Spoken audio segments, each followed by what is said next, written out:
ಎಲ್ಲರಿಗೂ ನಮಸ್ಕಾರ. ಊದಲು ಇದು ಒಂದು 5 ಸಿರಿಧಾನ್ಯಗಳಲ್ಲಿ ಪ್ರಮುಖವಾದ 5 ಸಿರಿಧಾನ್ಯಗಳಲ್ಲಿ ಇದು ಒಂದು. ಇದು ತುಂಬ ಶ್ರೇಷ್ಠವಾದದ್ದು. ಆಮೇಲೆ ತಿನ್ನೋದಕ್ಕೂ ತುಂಬ ರುಚಿಯಾಗಿರುತ್ತೆ. ಇದು ಅಂತೂ ಸಾಮೆ ಕೊರಲೆಗಿಂತಲೂ ಇದು ತುಂಬ ರುಚಿಯಾಗಿರುತ್ತೆ. ಅದಕ್ಕೆ ನಾನು ಇವತ್ತು ಇದರಿಂದ ಒಂದು ಬಿಸಿಬೇಳೆ ಬಾತ್ ಮಾಡೋದನ್ನು ಮಾಡ್ತಾಯಿದ್ದೀನಿ. ನೀವೆಲ್ಲ ನೋಡಿ ಮಾಡ್ತೀರಾ ಅಂದ್ಕೊಂಡಿದ್ದೀನಿ. ಸಿರಿಧಾನ್ಯ ತಿನ್ನೋದ್ರಿಂದ ತುಂಬ ಹೆಲ್ತಿಗೆ ತುಂಬ ಒಳ್ಳೆಯದು. ಹೇಳಿದ್ದೀನಿ ನಾನು ಆಲ್ರೆಡಿ. ಮಲಬದ್ಧತೆ ನಿವಾರಣೆ ಆಗುತ್ತೆ, ತಲೆನೋವು ಇದ್ದರೆ ಕಡಿಮೆ ಆಗುತ್ತೆ, ಸೊಂಟ ನೋವು, ಮೈಕೈ ನೋವು ಇದೆ, ಆಮೇಲೆ ವೇಟ್ ಲಾಸ್ಗೆ ಎಲ್ಲದಕ್ಕೂ ತುಂಬ ಒಳ್ಳೆಯದಿದು. ಅದಕ್ಕೆ ನಾನು ಜಾಸ್ತಿ ಸಿರಿಧಾನ್ಯಗಳನ್ನು ಬಳಸ್ತಾ ಇರ್ತೀನಿ. ಅದನ್ನ ಒಂದು ಕಡೆಗೆ ಅದು ಅಕ್ಕಿ ನೆನಿಟ್ಬಿಡೋಣ ಸ್ವಲ್ಪ. ಅದನ್ನು ರಾತ್ರಿಯೇ ನೆನೆಯಿಡಬೇಕು. ನಾನು ಬೆಳಗ್ಗೆ ಮಾಡ್ತೀನಿ ಅಂದರೆ ರಾತ್ರಿ ನೆನೆಯಿಡಲೇಬೇಕು ಅದನ್ನು.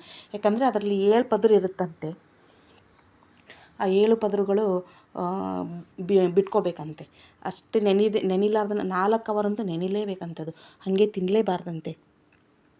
ಅದಕ್ಕೆ ಅದನ್ನ ರಾತ್ರಿಯೇ ನೆನೆಸ್ಬಿಡೋದು ಒಳ್ಳೆಯದಂತೆ.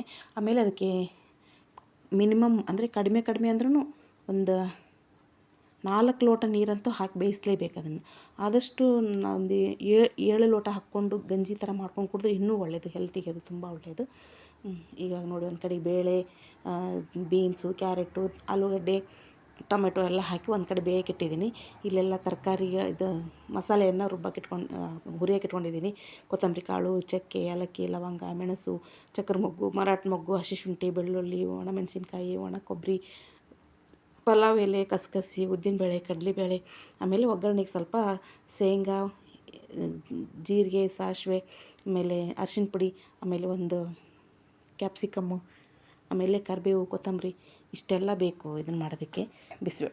ಬಿಸಿಬೇಳೆ ಬಾತ್ ಮಾಡೋದಕ್ಕೆ ಅದನ್ನೆಲ್ಲ ಹುರ್ಕೊಂಡು ನಾನು ಪೌಡ್ರ್ ಮಾಡಿಕೊಂಡು ರೆಡಿ ಮಾಡಿದ್ದೀನಿ. ಇವಾಗ ಆವಾಗಲೇ ಹುರ್ಕೊಂಡೇ ಮಾಡಿಬಿಡ್ತೀನಿ ನಾನು. ಮನೆಯಲ್ಲಿರೋ ಪೌಡ್ರ್ ಹಾಕಲ್ಲ, ಆಮೇಲೆ ಹೊರಗಡೆ ಪೌಡ್ರ್ ತಂದು ಹಾಕಲ್ಲ ನಾನು. ಎಲ್ಲ ಮನೆಯಲ್ಲೇ ರೆಡಿ ಮಾಡ್ಕೊಂಡು ಹಾಕ್ತೀನಿ ಪ್ರತಿಯೊಂದಕ್ಕೂ ಹಾಗೆ. ಆಮೇಲೆ ಒಗ್ಗರಣೆಗೆ ಹಾಕಿದೆ. ವೀಡಿಯೋ ಎಲ್ಲ ಲಾಂಗ್ ಬರ್ತಾಯಿತ್ತು, ಹಾಗಾಗಿ ಎಲ್ಲ ತೋರ್ಸೋಕ್ಕಾಗಲಿಲ್ಲ. ಈ ಒಗ್ಗರಣೆಯಲ್ಲಿ ಉದ್ದಿನಬೇಳೆ, ಕಡಲೆಬೇಳೆ, ಜೀರಿಗೆ, ಸಾಸಿವೆ, ಆಮೇಲೆ ಶೇಂಗಾ ಬೀಜ, ಒಣಮೆಣಸಿನ್ಕಾಯಿ, ಬೆಳ್ಳುಳ್ಳಿ, ಕರಿಬೇವು ಹಾಕಿ, ಹಿಂಗೆ ಹಾಕಿ, ಟೊಮೆಟೊ ಹಾಕಿದ್ದೀನಿ. ಇವಾಗ ಅದೆಲ್ಲ ಚೆನ್ನಾಗಿ ಬೆಂದಮೇಲೆ ಸ್ವಲ್ಪ ಮತ್ತು ಇದನ್ನು ಹಾಕೋಣ, ಕ್ಯಾಪ್ಸಿಕಮ್ ಹಾಕ್ಕೊಳ್ಳೋಣ. ನೋಡಿದ್ದು ಸ್ವಲ್ಪ ಎಣ್ಣೆಲೆಲ್ಲ ಬೇಯಲಿ.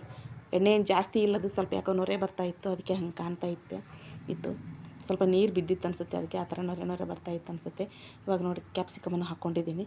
ಅದೆಲ್ಲ ಚೆನ್ನಾಗಿ ಬೆಂದಮೇಲೆ ರುಬ್ಬಿದ್ದನ್ನು ಹಾಕ್ಕೊಂಬಿಡೋಣ. ನೀವು ಫಸ್ಟ್ ಟೈಮ್ ನನ್ನ ಚಾನಲ್ ನೋಡ್ತಾ ಇದ್ದರೆ ಸಬ್ಸ್ಕ್ರೈಬ್ ಮಾಡ್ಕೊಳ್ಳಿ, ಲೈಕ್ ಮಾಡಿ, ಶೇರ್ ಮಾಡಿ, ಕಮೆಂಟ್ ಮಾಡಿ. ಇನ್ನೂ ಹೆಚ್ಚು ನಿಮ್ಮ ಫ್ರೆಂಡ್ಸ್ಗೆಲ್ಲ ಹೇಳಿ.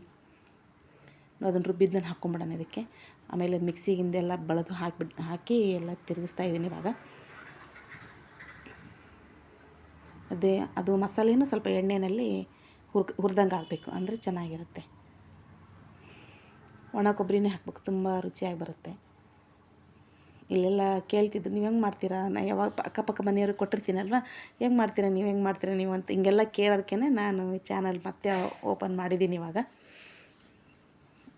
ಉಪ್ಪದೆಲ್ಲ ಹಾಕಿದ್ಮೇಲೆ ಚೆನ್ನಾಗಿ ಇದಾಗಿದೆ. ಇವಾಗ ಬೇಳೆದು ಸ್ವಲ್ಪ ಮೇಲಿಂದ ರಸ ಹಾಕ್ಕೊಂಬಿಡೋಣ ಮೊದಲು. ಸ್ವಲ್ಪ ಅದು ರಸದಲ್ಲೆಲ್ಲ ಮಿಕ್ಸ್ ಆಗೋಷ್ಟೊತ್ತಿಗೆ ನಾವು ಅದನ್ನ ಬೇಳೆ ಸ್ವಲ್ಪ ತರಕಾರಿ ಚಮಚದಿಂದ ಹಿಂಗೆ ಅಂದ್ಬಿಟ್ಟು ಹಾಕಿಬಿಟ್ರೆ ಆಯಿತು.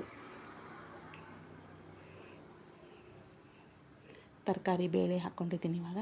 ಅದೆಲ್ಲ ಚೆನ್ನಾಗಿ ಬೆಂದಮೇಲೆ ಅದು ಅನ್ನ ರೆಡಿಯಾಗಿರುತ್ತೆ. ಅಷ್ಟೊತ್ತಿಗೆ ಅನ್ನನೂ ಹಾಕ್ಕೊಂಬಿಡೋಣ.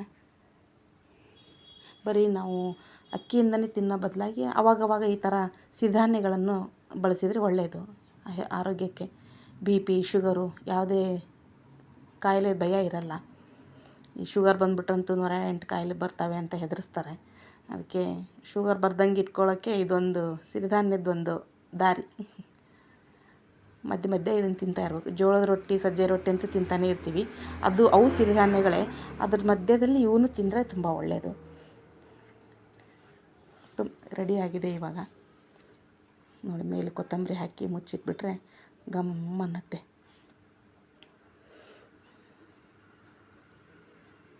ಇವಾಗ ರೆಡಿಯಾಗಿದೆ. ನನಗೇನದು ಬುಗ್ಗಿ ತಿನ್ನೋಕ್ಕೆ ಇಷ್ಟ ಇಲ್ಲ. ನಮ್ಮ ಮನೆಯವರು ಬೇಕಂತೆ ಮನೆಯಲ್ಲೇ ಖಾರ ಇತ್ತು, ಅದನ್ನ ಹಾಕ್ಕೊಟ್ಟೆ. ನನಗೆ ಸುಮ್ಮನೆ ಹಾಗೆ ಪ್ಲೇನ್ ತಿನ್ನೋಕ್ಕೆ ಇಷ್ಟ. ನೋಡಿ, ತುಂಬ ರುಚಿಯಾಗಿದೆ. ನೀವು ಮಾಡ್ಕೊಂಡು ತಿನ್ನಿ, ಕಮೆಂಟ್ ಮಾಡಿ, ಶೇರ್ ಮಾಡಿ, ಲೈಕ್ ಕೊಡಿ ಪ್ಲೀಸ್.